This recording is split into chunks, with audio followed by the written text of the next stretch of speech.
शंकरा आदिदेव शंकरा तेरे जाप के बिना चले ये सांस किस तरह मेरा कर्म तू ही जाने क्या बुरा है क्या भला। Hello everyone, welcome back to my channel. कैसे हैं आप सब? उम्मीद करती हूँ कि आप सब ठीक होंगे। आज है सावन का दूसरा सोमवारी। पहली बार मेरी तबीयत ठीक नहीं थी पहली सोमवारी में, तो मैं नहीं की, इस बार कर रही हूँ। तो ये देखिए, नहा धो करके मैं रेडी हो गई हूँ और अभी ये जल लेकर के खड़ी हूँ। जा रही हूँ सूर्य भगवान के अर्घ देने। सबसे पहले मैं किसी के साथ जाने वाली हूँ, तो उन्हें भी थोड़ा सा टाइम लग रहा है, तो सोची मैं घर पर तब तक पूजा कर लेती हूँ और सूर्य भगवान का अर्घ दे लेती हूँ। तो फिर आती हूँ मैं सूर्य भगवान को अर्घ दे करके।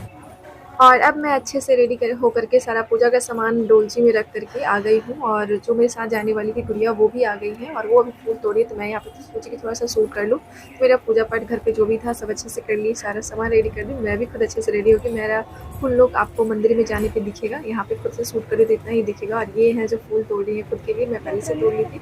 और हम लोग अभी बेलपत्र नहीं लिए हैं। जहाँ पे एक और मंदिर है वहाँ पे थोड़ा सा भीड़ ज़्यादा होती है और वहाँ पे सारा कुछ फूल माला वगैरह मिल जाता है, लेकिन वहाँ पे भीड़ बहुत ज़्यादा होती है। तो सोचे कि फिर बच्चों को स्कूल से भी लाना था, तो पास में ही चलते हैं, यहाँ पे थोड़ा सा भीड़ कम होती है। तो वहीं हम लोग जा रहे हैं और देख रहे हैं कि बेलपत्र कहीं आसपास मिल जाए। तो इधर उधर हम लोग देखते हुए जा रहे हैं, वही बातें करें कि बेलपत्र कहाँ मिल। यहाँ पर हम लोग बेलपत्र तोड़ने के लिए, चोरी करने के लिए घुस गए दूसरे के घर।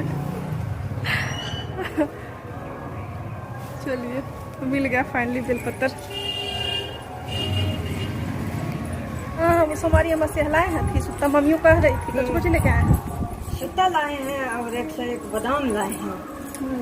तुम भी लपेटेगी? मम्मी कह रही थी, तो हम तो सोचे कि कोई यहाँ करता है कि नहीं करता है, तो नहीं कहे। श्रृंगार का सामान चढ़ाते हैं, लावा है तुम लिए तो नहीं है। हाँ, लाए नहीं तो वही चलते हम नहीं कहे थे। धागा हम भी रख लिए कि आप कीजिएगा तो कर लेंगे। अरे धागा में लपेटा लो, लेकिन फिर ध्यान दिया तो रुआ नहीं छुआ जाता है। बहुत कम बार ऐसा होता है कि सोमवार के दिन ही अमावस्या पड़ता है, और जिस दिन पड़ता है उस दिन सोमवारी अमावस्या का व्रत होता है। और पीपल में लोग पीपल के पास पूजा करते हैं और वहाँ पे फेरी देते हैं, और वो कच्चे धागे वाला जो लपेटते हैं। तो मुझे ज़्यादा नहीं पता था, इतना ही पता था। तो मेरी माँ बता रही थी कि कर लेना, और फिर पूछी कि क्या करना होता है। तो माँ बोली कि रुई नहीं छूना होता है और श्रृंगार की सामग्री चढ़ाना होता है। तो श्रृंगार की सामग्री तो मंगा के नहीं रखी थी, पर धागे रख ली थी कि कोई अगर मिल जाए बताएंगे कि हाँ ऐसे भी किया था तो कर लूँगी। तो मैं सामान रख ली थी, और वो भी बोली कि हाँ ऐसे ही सिंपली जैसे हम लोग नॉर्मली घर पे सारी चीज़ें से फल फूल दीप से पूजा करते वैसे कर लेंगे, और फिर जितना फेरी देना होगा, जितना आसान है उतना कर लेंगे। तो हम लोग फिर वहाँ पे भी जाके करता है। यहाँ पे शिव जी के मंदिर आ गया, और ये है मेरा साड़ी का फुल लुक। और ये साड़ी मेरी 9 साल पुरानी है। मेरी शादी के टाइम पे मेरी जो पुछारी आई थी ना, शादी के बाद पहली बार जो बेटी को लेने आते हैं तो उसमें कपड़े लेके आते हैं ना, बेटी को ऐसे लेने भी नहीं आया तब भी पुछारी आता है लेकर के। तो वही वाली ये मेरी साड़ी थी। और अब तो सोची कि इतने दिन से रखेगा तो कभी कभी पहनना भी चाहिए, ऐसे ही रखे रखे पुराने हो जाएंगे। इतने प्यार से मेरे घर वाले दिए हैं। तो फिर यहाँ पे पैर धो करके 3 बार अपने आप को शुद्धिकरण करके, क्योंकि पैदल ही हम लोग रास्ते में आ रहे हैं तो पता नहीं किस पैर के नीचे क्या ना क्या आ जाए, तो पैर धो करके शुद्धिकरण करना जरूरी होता है।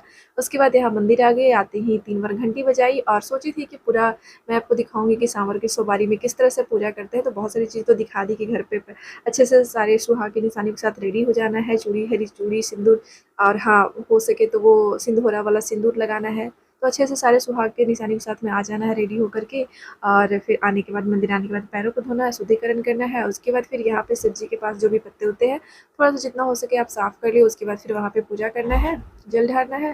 और उसके बाद वहाँ पे बहुत ज़्यादा भीड़ थी, तो बहुत ज़्यादा नहीं, लेकिन हाँ फिर भी भीड़ थी, शूट करने में दिक्कत हो रही, तो ज़्यादा कुछ शूट नहीं किया। वहाँ से पूजा करके हम लोग आ गए, और वहीं से आते रहे, मैं अलग नहीं जाना पड़ा। रास्ते में ही यहाँ पे ये सोमवारी जो अमावस्या है ना, उसके यहाँ पे पीपल के गाछ में इस तरह से पूजा की जा रही थी। सब लोग यहाँ पे फेरी दे रहे थे। तो फिर यहाँ पे मैं आ गई, और यहाँ पे भी मैं बैठ करके पूजा की। जब मैं फेरी देने के लिए उठी तब किसी को बोली कि थोड़ा सा शूट कर दीजिए।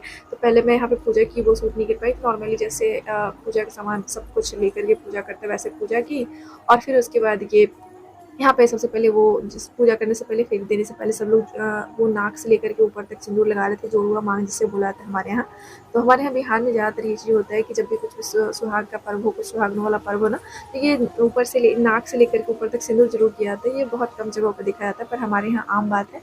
और सच में ऐसा करने से बहुत अच्छा लगता है। मुझे तो बहुत अच्छा लगता है, मेरे हस्बैंड को बहुत अच्छा लगता है। मैं जिस दिन अगर ऐसे कहीं जाऊँ भी ना, कहीं शादी वादी फेस्टिवल में भी ये जो किया जाता है ना, तो वो नहीं कहते हटाने के लिए। उन्हें लगता है कि पूरा दिन ऐसे रह, जब तक ये खुद नहीं हटता ऐसे रहने दो। और यहाँ पे ऐसा नहीं कहिएगा कि मैं पूजा करी सर पर से पल्ला हटा करके, मैं सर पे पल्ला रख ले रही थी, पर ये आँचल बहुत भारी था, इस वजह से बार-बार सरक जा रही थी, नीट की साड़ी ऊपर से भारी बर। और मैं थोड़ा-सा एक चीज़ ऑब्ज़र्व कर रही थी कि पहले मैं क्या करती थी, साड़ी पहन के बहुत ज़्यादा सारे काम मैं कर लेती थी। एक हाउसवाइफ़ है तो काम तो करना ही है, कुछ भी हो, तो कितना से भी मतलब रेडी हो, काम कर लेती थी। बट अब लग रहा है कि मैं भारी साड़ी पहन करके थोड़ा-सा चलने में ही मेरे लिए मुश्किल हो रहा था। मैं एक हाथ में फ़ोन रखी हुई थी, एक हाथ में डोलची और ये भारी साड़ी का पल्ला। मैं इतने में ही ना थक गई थी, आते तो लगा कि जैसे मैं हाफ रही हूँ या फिर फास्टिंग था इस वजह से। लेकिन हाँ, मुझे लग रहा था कि मैं पहले जैसे नहीं मैनेज कर पा रही हूँ। तो यहाँ पे फिर हम लोग फेरी देते हैं, बाकी सब लोग पहले से कथा सुन लेते हैं। तो थोड़ा-सा बैठ कर के हम लोग कथा सुनते हैं, थोड़ा-सा पिक्चर लेते हैं और उसके बाद फिर पंडित जी को प्रणाम करते हैं, उनको कुछ दक्षिणा देते हैं। पैसे और श्रृंगार के सामान की तो लाई नहीं थी, तो वो ये पैसे ही कुछ दक्षिणा देते हैं और उसके बाद फिर यहाँ से चल देते हैं। और फिर ज़्यादा मैं कुछ सूट नहीं कर पाती हूँ, क्योंकि फिर बच्चों को लाने के टाइम हो जाता है, तो बच्चों को स्कूल से लाती हूँ और फिर सामने फलाहार वगैरह करती हूँ। तो यही था मेरा छोटा-सा सोमवारी ब्लॉग, जिसमें मैं सोमवारी अमावस्या भी की हूँ और सोमवारी भी की हूँ और दोनों चीज़ें जितना हो सके उतना दिखाने की कोशिश की हूँ। तो आप लोग को कैसा लगा मेरा ये वीडियो, हमें कमेंट करके बताइएगा। मेरी वीडियो अच्छी लगी तो मेरी वीडियो को लाइक कीजिएगा, मेरे चैनल पर पहली बार आए सब्सक्राइब करके ही जाइएगा। वीडियो इन तक देखने के लिए थैंक्स फॉर वॉचिंग।